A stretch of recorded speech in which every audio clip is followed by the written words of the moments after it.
Hello, Senator.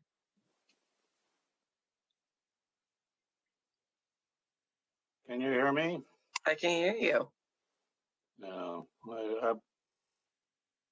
Very good. Am I the first one here? No, I'm not. I see Senator Kaiser's here too. So. Yeah, not quite the first, but welcome. Good morning, Senator Conway. Hi, is that Julie? Yep, that's me. Okay. Just finishing up my toast. What tribe is coming today anyway? The Skokomish. And we didn't catch them in the big to-do we did, huh? We didn't. No.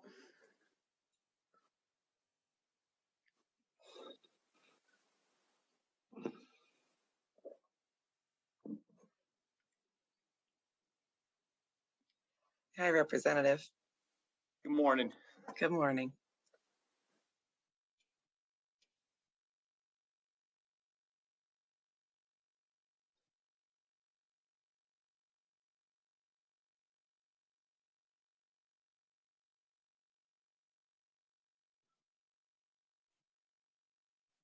Good morning, everyone.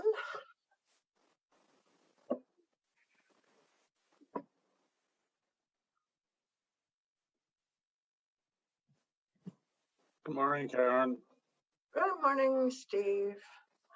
Good morning, Madam Chair. A little coffee for me too. Good morning, Madam Chair, to you too. Yeah, I know it's definitely got to have the coffee after the holiday weekend. Back into the group, right? It was rather quiet holiday weekend, I thought.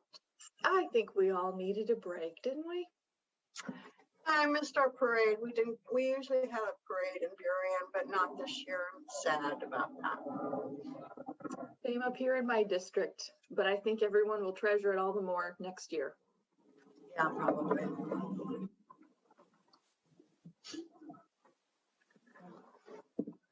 Morning, Senator King.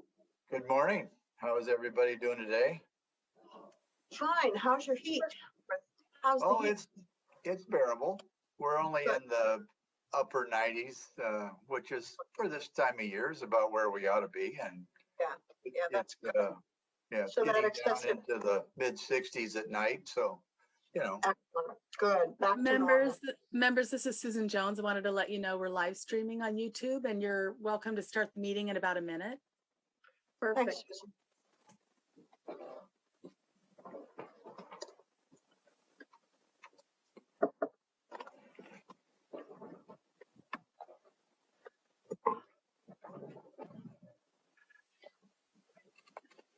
And let us know when you're going to gavel in so they can start the recording.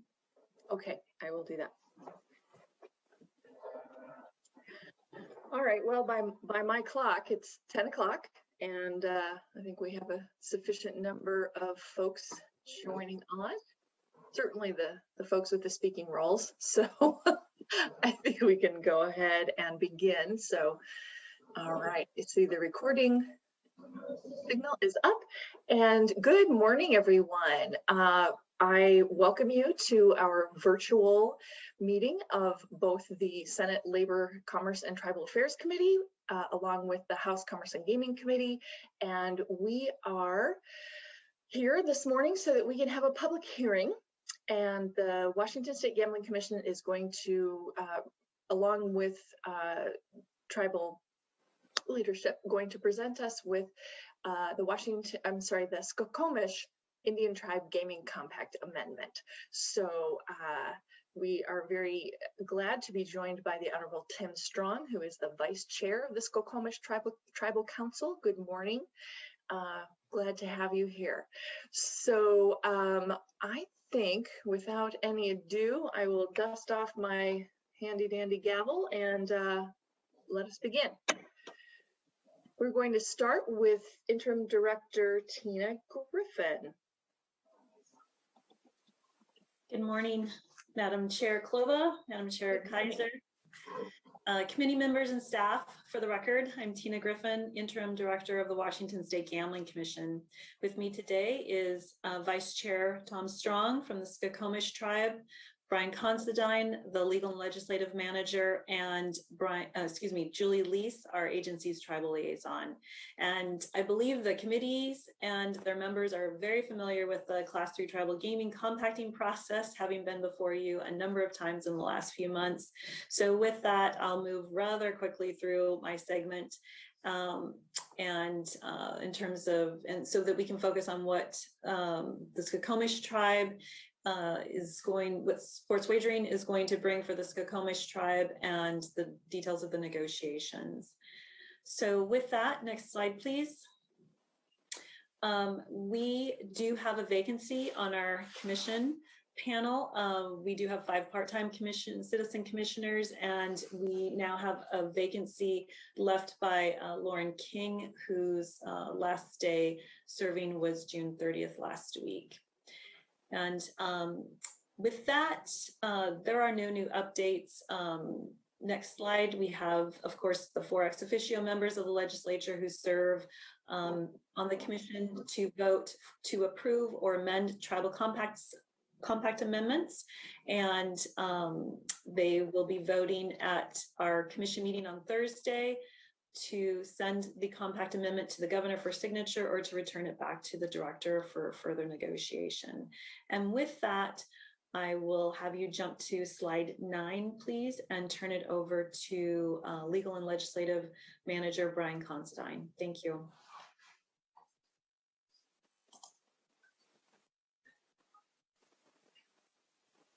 Good morning, Brian. And you are, once the slides are where you need them to be, go ahead and begin.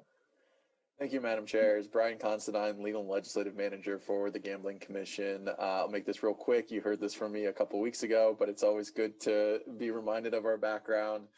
The legislature passed House Bill 2638 in March 2020. It was signed by the governor, authorizes legal sports wagering only at Class 3 tribal gaming facilities subject to compact amendment. So that's why we are here today. As you can see, and as you probably remember, the areas to be negotiated were licensing, commission fees, how it'll be conducted, operated, regulated, criminal enforcement, including sport integrity and money laundering. As you know, we're very near and dear to our heart, and of course, responsible and problem gambling, as that is also very important. And then you go to the next slide, I think. Thank you. What was authorized in the bill or now is codified in state law is wagering on professional sports, collegiate sports, except for in-state colleges, Olympic international sports, esports, and then also allowed mobile internet, mobile wagering on the tribal casino premises. Prohibited, as a reminder, Constitution that has gambling in it says it is prohibited unless authorized by the legislature. So as the state agency, we essentially take the point of if you all have not stated it, therefore it is prohibited. So high school and youth sports aren't mentioned, so we feel that's prohibited. Clearly in state college sports, like we just meant, minor league sports was in the bill. Fantasy sports is still not authorized. Paid fantasy sports, you can clearly still do it for free as always. And then mobile internet, that would be off the casino premises. And then the additional criminal integrity provisions that we appreciate were money laundering and professional gambling, and then the match fixing and contest manipulation that are currently in statute now. And that's all I have, Madam Chairs. Thank you. All right, fantastic. Let's see, Julie Lees, our tribal liaison. Oops, I'm sorry, I do have a question from Senator Kaiser. Go ahead, please. Madam Chair, I'm not sure, Brian, if I should address this question to you or to Julie, but I would like someone from the commission to explain the difference between the amendment before us today and the ones that we heard about in our last hearing, which was, I think, about 3 weeks ago or maybe 4. Thank you, Chair Kaiser. Julie Lease will be the best person to go through that. I think she's planning on hitting on those points in her presentation. But yep, appreciate the question. Thank you. Fantastic, good question. So it sounds, Julie Lees, you look like you're ready to go on deck and you're in the batter's box. Here we go. I am. Thank you, Madam Chair. Julie Lease, the Washington State Gambling Commission's tribal liaison. As been mentioned, this amendment is very similar to the ones that you heard about a month ago. I didn't count the weeks, but it's very close. For the Skokomish tribe, they started with the Tulalip Appendix S and then made a few minor changes. And the one major change, next slide, please, is you'll see in italics here under fees. We also, based on feedback from the last hearing that we had before you, I've added some additional slides. I can go through all of that. I'm not sure how quickly you want me to go through these. Oh, let's go ahead and have the deluxe version. A full meal deal. I'm with you on that one. Okay, fair enough. All right. So as I had mentioned in the last hearing, this presentation is set up into the 5 provisions that are in RCW 946-0364. The first one here is licensing. In the amendment, we created 3 new vendor types: a major, a mid-level, and ancillary. Gaming employees and non-sports wagering vendors will be handled just like the compact process is right now. The gaming employees, what we found is even if they're working in the sports wagering area, they do move to other areas as well. And there wasn't anything significant enough to have them licensed separately. As far as fees, certification fees will be according to our WAC rules, our Washington Administrative Code rules. And the startup fees, all tribes that have signed on to these amendments agreed to have a prorated share of the startup fees as of March 30th of 2023. March of 2023 is because the loan that was transferred to our agency is due in June of 2023. This will give us enough time to identify the tribes that are operating as of that date and then determine what their prorated share. The one addition that Skokomish added that was not in the Tulalip amendment was this alternative distribution method of those startup fees. So if all of the tribes that are operating sports wagering at the time agree to some sort of alternative method, like a tiering method for distributing those startup fees, as long as they've all agreed to that MOU and they provide us with that MOU, we'll go ahead and distribute those or invoice those costs in that manner. Next slide, please. Actually, if I could back up just one second, Julie, with regard to the prorated fees as it stands in the other compact amendments, is that based on the current vision of it? Is that based on how long they've been engaged in sports betting, or is it some other proration? So what we looked at is we wanted to make sure that as many tribes that wanted to operate sports wagering could begin that operation. And then at a point in time, which is June 30th, however many tribes are operating sports wagering would equally divide that cost. Okay, that's the proration. Thank you. Yeah. Perfect. Thank you. Okay. So the next slide you see here has to do with the location. So the first thing we'll talk about, this is going to be a little bit different than what you've seen at the last presentation. So sports wagering can occur at the sports book or some sort of lounge at the gaming facility. They can have kiosks that are in the gaming facility, meaning like the gaming floor or off the gaming floor somewhere in the premises. And they can also have premises or mobile within the premises and the geofenced boundary of the premises of the gaming facility. The servers for sports wagering have to be within the gaming facility. And if the tribe uses cloud storage for backup purposes, we want to make sure that's in Washington. Next slide, please. We've had many questions about how did we get to narrowing the definition of premise for sports wagering. We've found that this graphic has been helpful to kind of describe how we got there. So across the top, you see statewide. We knew that sports wagering was not allowed statewide. It was narrowed to tribal only, further narrowed to Indian lands for gaming because tribes can only game on lands that have been put in trust for gaming purposes. And then if I go to the bottom, we knew that the in-person gaming or on gaming floor kiosks was going to actually be in the gaming facility. So there was between Indian lands and the gaming facility, this premises piece. And that is how we got to the definition. If you can go to the next slide, please. Before we hit the next slide, Julie, I see two questions and we're just going to take them in alphabetical order. So Senator King, please go ahead. Thank you, Madam Chair.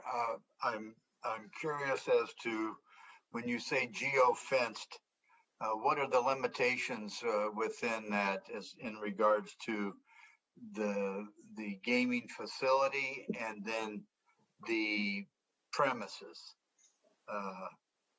And how do you determine what that geo-fence really means? Okay. So the first thing that we would look at is the definition of premises. That is the widest area that could be geofenced. And when we look at the definition, that will include parking lots and out event centers, those types of things. You'll see that in the next definition.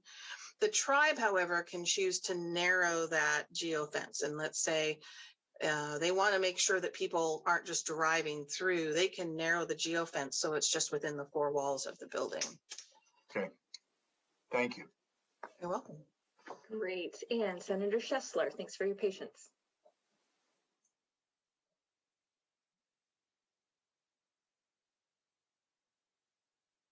Thank you. My question is maybe too easy for some, but how do we know that the cloud storage is actually in Washington? We would have staff work with the tribal gaming agencies to determine the locations of those. That cloud storage. That's not real. I don't really believe that's an answer. That's if you say it's going to be in Washington, but you haven't. How do the members of this committee or the commission members actually know it's in Washington? So just like all other provisions of the compact, we work, the tribes are the primary regulators. We have a unit called the Tribal Gaming Unit that works with the tribes on a regular basis to ensure the compact provisions are met.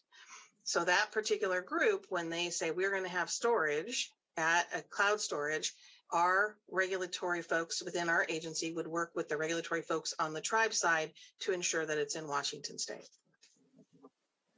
So basically, you're telling us you're not telling us you have it. You're telling us you're going to work with them to develop it. Because this is a new activity, we do not know where it would be stored right now. So the tribe would say, this is where we want to store it. We would work with the tribe on determining what that location is and ensuring that it's in Washington state and meets the compact provisions. Well, I'm sorry, it just seems particularly vague to me, but that's how I feel. Thank you. Representative Kirby. Thank you, Madam Chair. There, I lowered my hand and everything. Look at that. I haven't forgotten. One of the things that I've seen, in this and the previous presentation, my thinking when we passed this was that this type of gambling was going to be on premises. And I heard, something about how that might be beyond the four walls. And I guess that's what I thought on-premise meant, was within the four walls. But now I'm hearing that it might be in parking lots and somehow expanded beyond that. What is to stop me from being 16 years old and driving into the parking lot and just parking my car and engaging in online sports gaming? Certainly. So there, with mobile, there's some components that we have later on in the presentation, but I'll go ahead and cover them now. For mobile gaming, if you wish to participate in that, you have to set up an account. And that account cannot be validated, or you cannot wager from that particular account until you've gone on premise, you've actually gone into the facility, and they have identified you. You have your identification, here's your account number, and they can actually physically identify you in the facility itself. Then you can begin mobile sports wagering. So for a 16-year-old, they would not be able to load the app on their phone and then begin gaming, because they would have to go into the casino to be identified. They wouldn't pass the identification because they're underage. Thank you.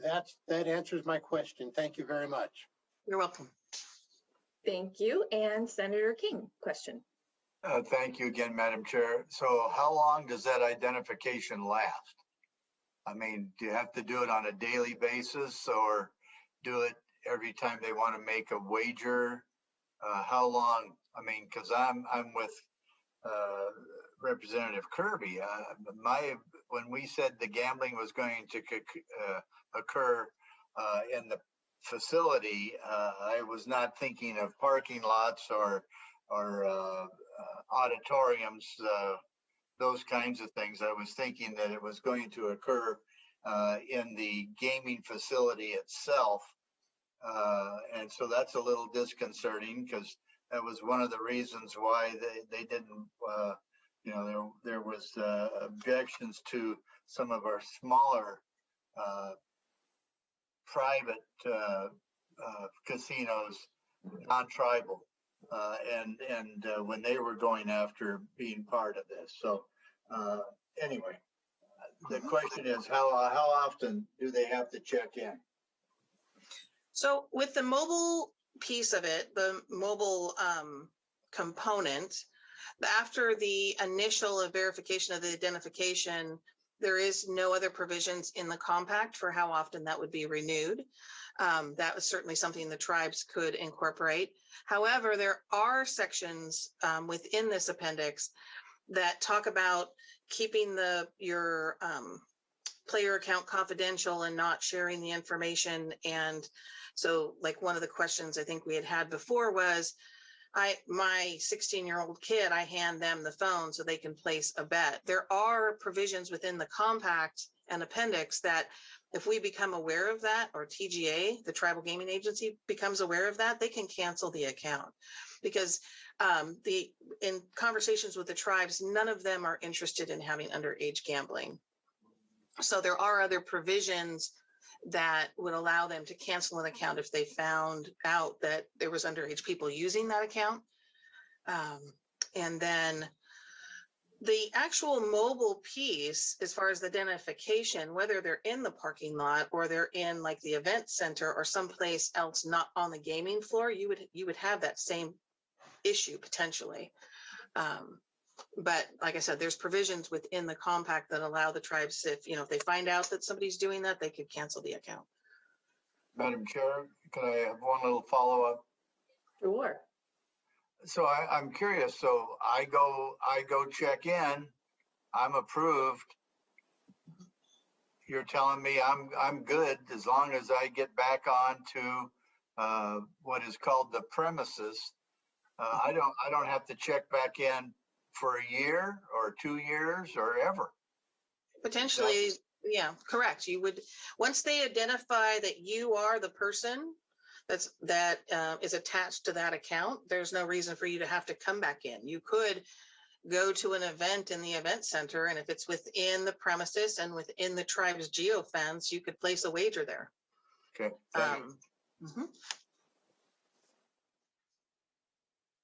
Okay. And it does, I think, bear just the commentary that, say, for instance, I have gone into the casino, I've established my account.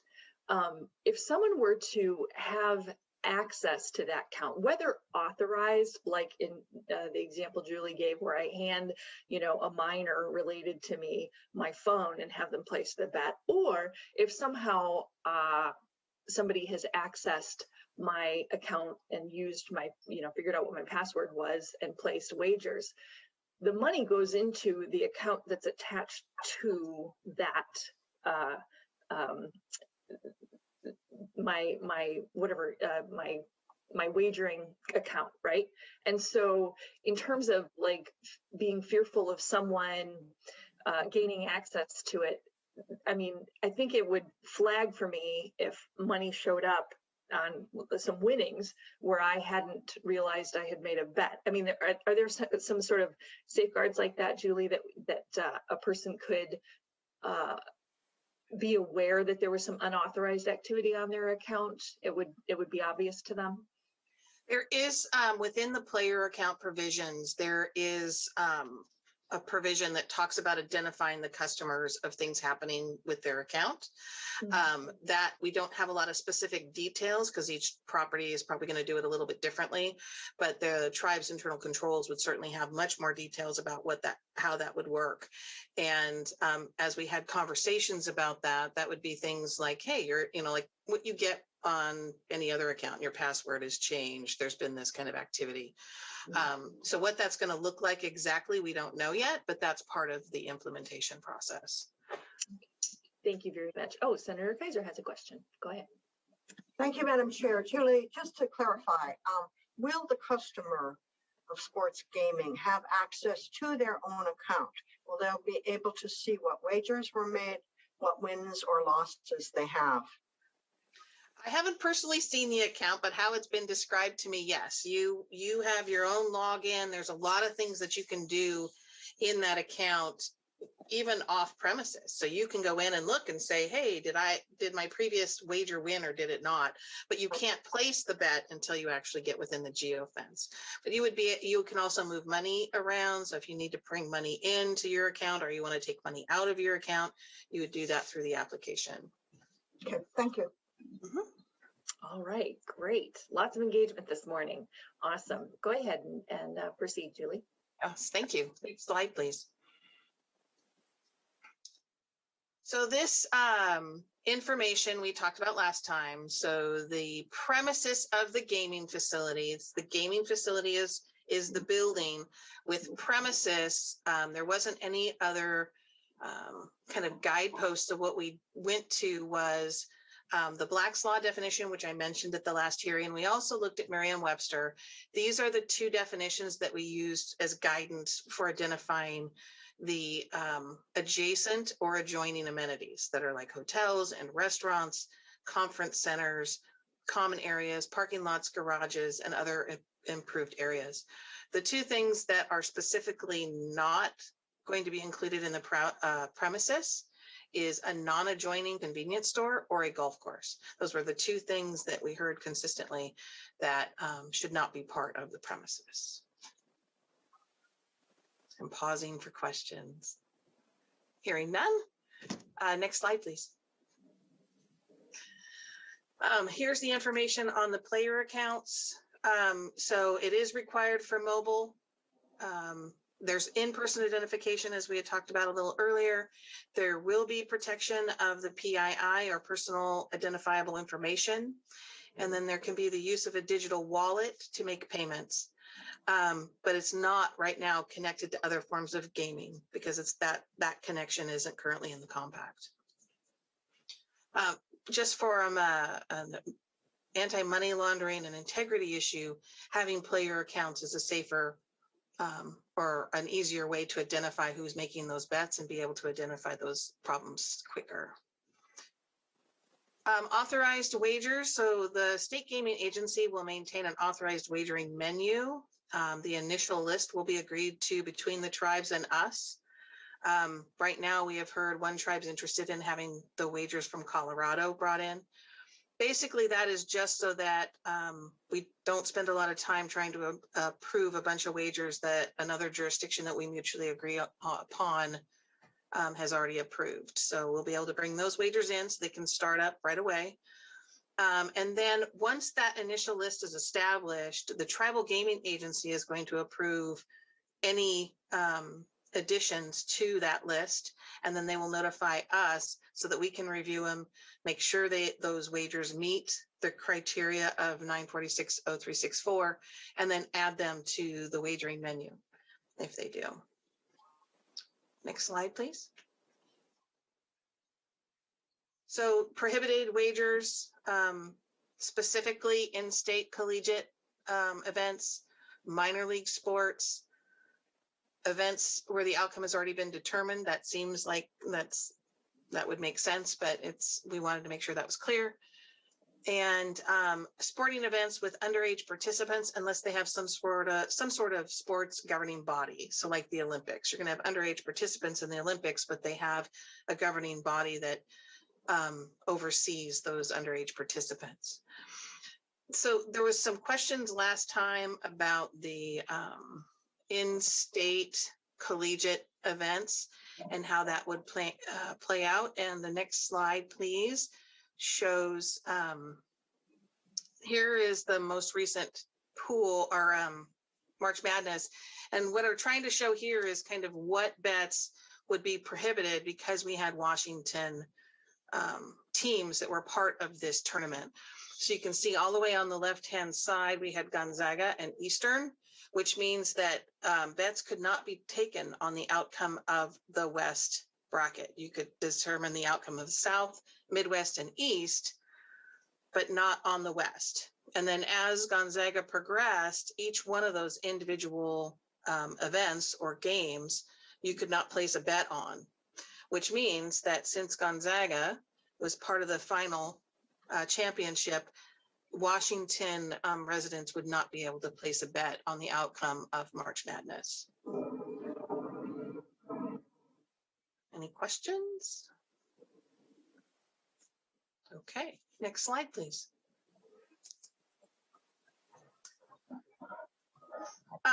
Also in the compact provisions, there is a prohibition on agents. And so you're not going to have somebody sitting at the casino placing bets on behalf of somebody else. Also the player account, we talked about that. It's one person. You don't have more than one person on that player account. It's only the one that's been identified.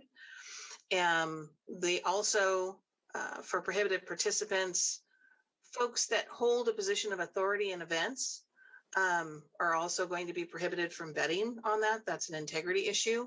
We don't right now have a real clean way to do this, but from what I've talked to subject matter experts, it's in the works. It's because who would know, who the manager was or who a specific, like a special team's coach was.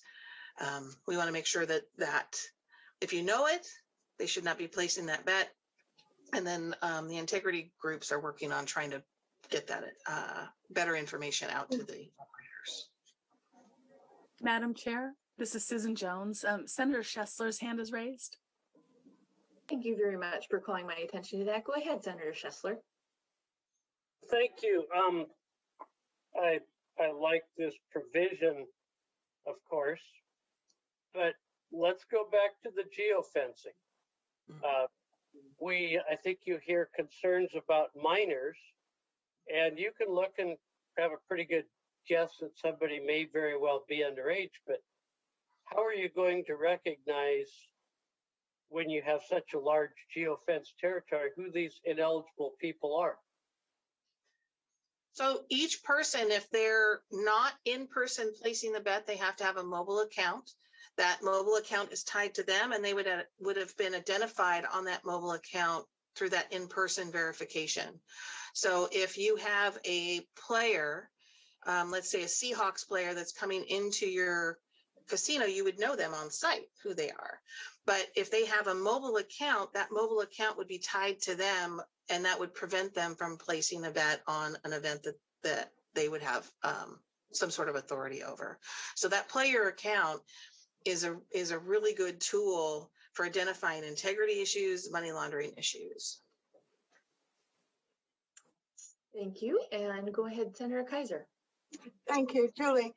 To follow up on Senator Schessler's question, will there be a self-attestment required of anybody signing up for a mobile account, identifying themselves if they are, say, a referee or some other official, someone who's not identifiable as a Seahawks player, for instance? There are all kinds of individuals in the business or in the college world of sports that would normally not have, would be prohibited from participating in this wagering on sports events.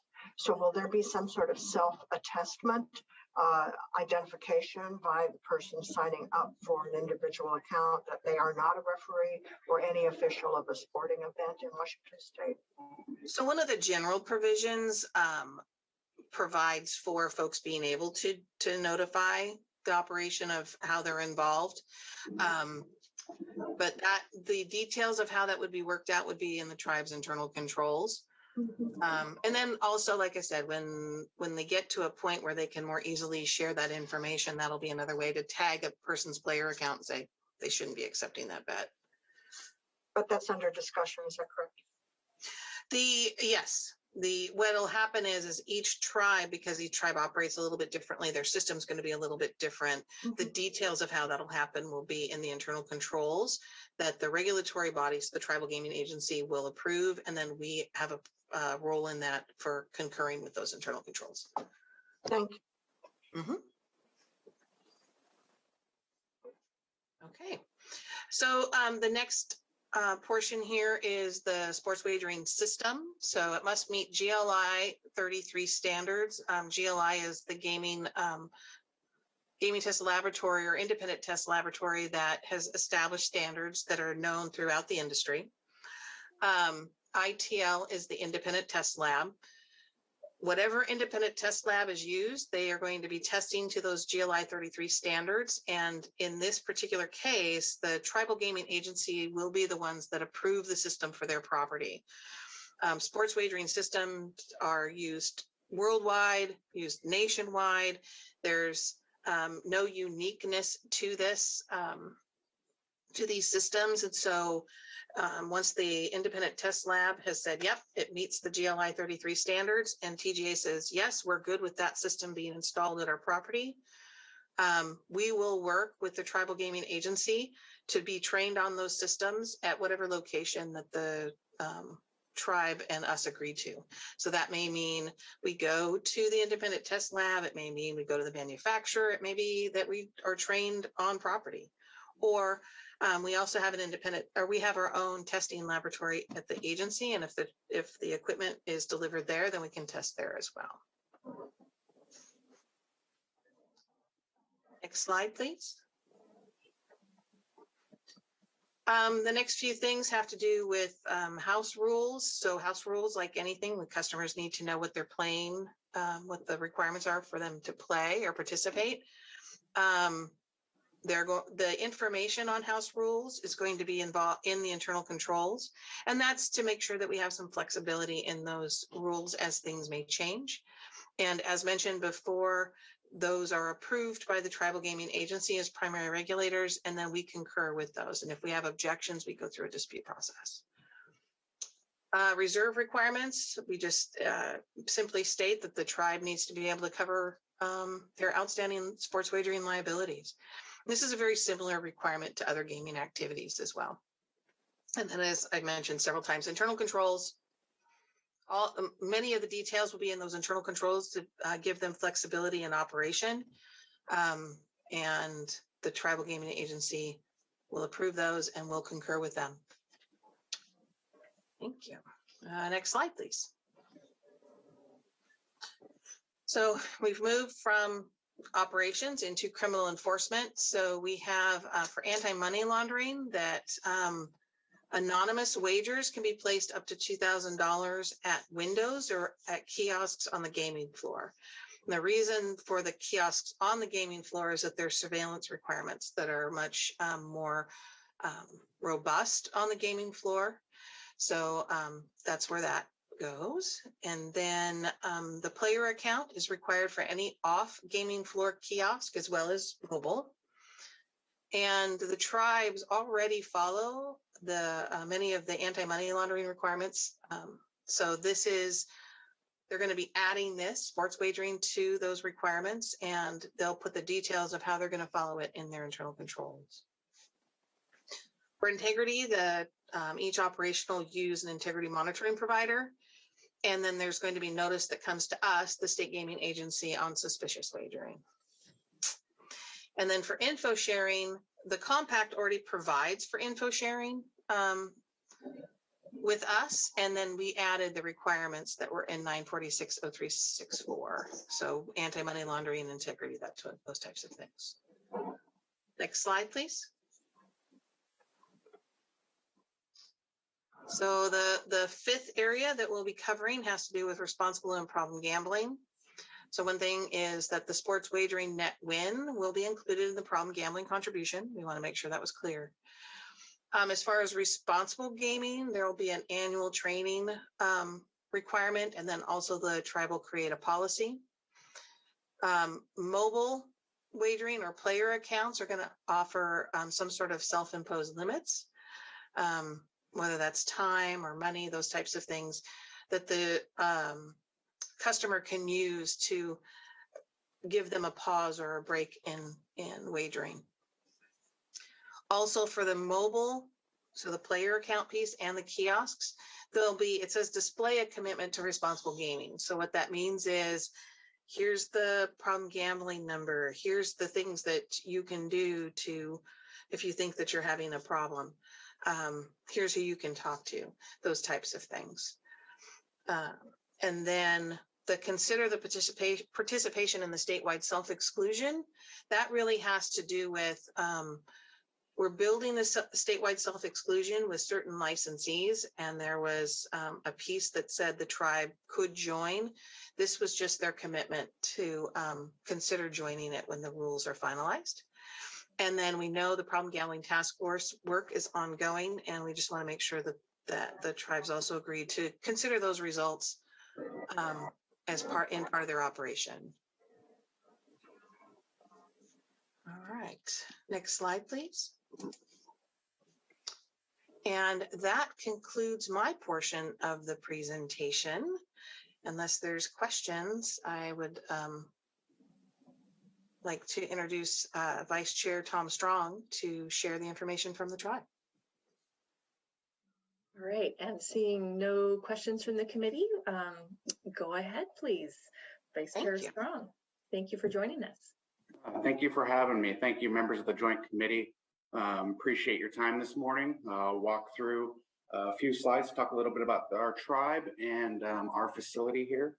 As mentioned, I'm Tom Strong. I'm the Vice Chair and Chief Executive Officer for the Skokomish Indian Tribe. We're a tribe of approximately 800 members located on the southern end of Hood Canal. Our traditional Aboriginal territory or ceded lands included all of the Hood Canal drainage. But today we're located at the mouth of the Skokomish River. That's where our reservation is located, and our gambling facility. The Lucky Dog Casino is located on Highway 101, 7 miles north of Shelton. We operate also a C-store just north of the Lucky Dog Casino. As said on the slide, we opened in 2000. To give you an idea about where we were, I just walked through a little bit about kind of where we are. We're also about 5 miles south of Hoodsport and about the same to the west of Union on 106, Highway 106.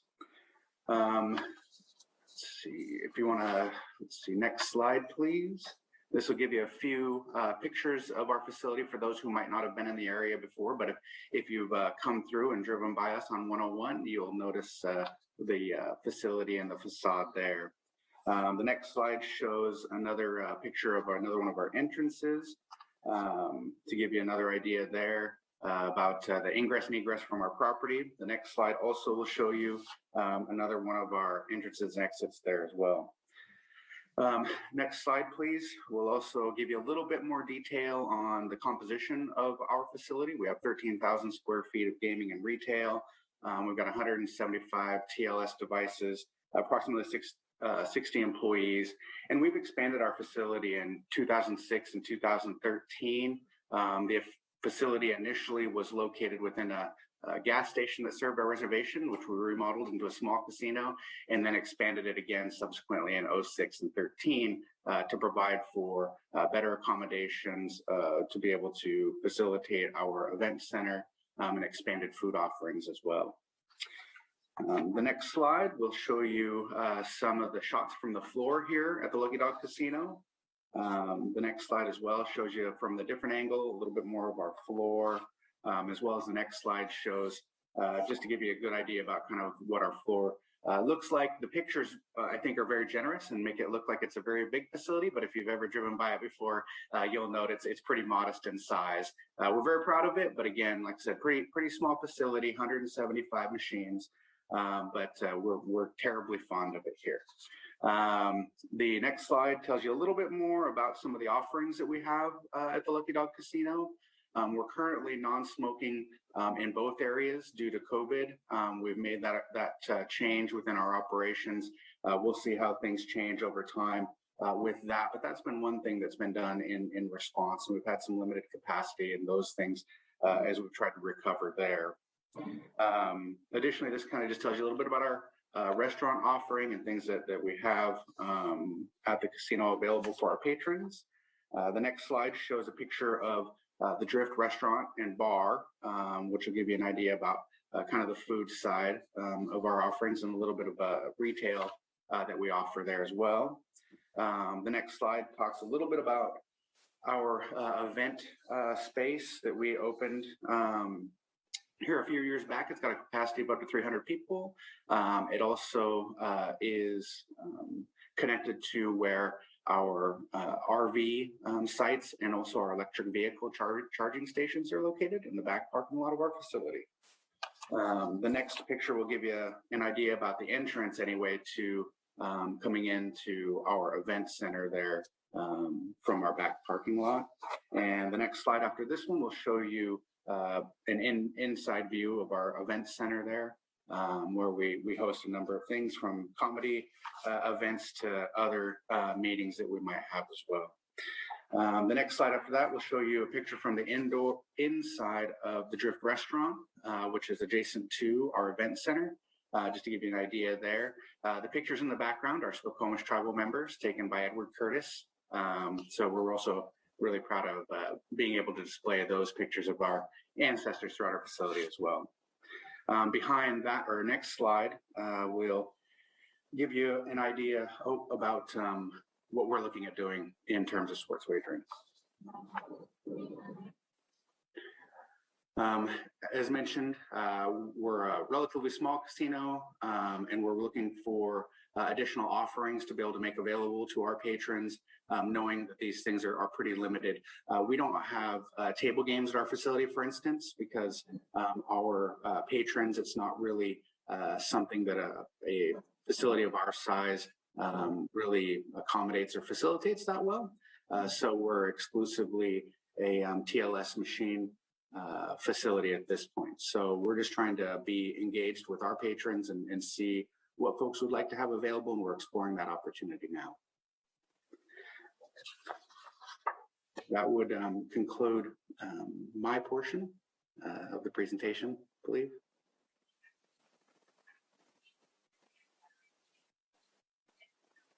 Okay, any questions from the committees? No, I don't really see any. Madam Chair, if I may. Yes, Ms. Lees, go ahead. If we go to the next slide, this is just to remind us why we're here today, is to hold the hearing and answer questions. The next step will be our commission meeting, which is this Thursday. The meeting will start at 1 p.m. and the commission will be voting on whether to forward this amendment to the governor for final execution or return it to the director for further negotiations. Next slide. For the public that's watching this hearing today, there is the ability to provide public comment through at the commission meeting itself on July 8th, or this email compacts@wsgc.wa.gov is also an ability to provide comments. And that is what I have for you today. All right, thank you very much. And so if the members of the committee have any particular comments that they would like to highlight for you, is it better for them to go ahead and email you directly or use that particular email website or email address to keep things collected all in one place? We will take comments in whatever form they share them with us. Okay, excellent. You've heard that, committee. All right. Well, given that we have gotten to the end of our agenda items here, I think we One more scan of the thing, no questions. I'm not seeing any. So I believe we can go ahead and with seeing no objection, go ahead and convene our meeting. We are adjourned. We are adjourned. Bye-bye. Thank you all for joining us.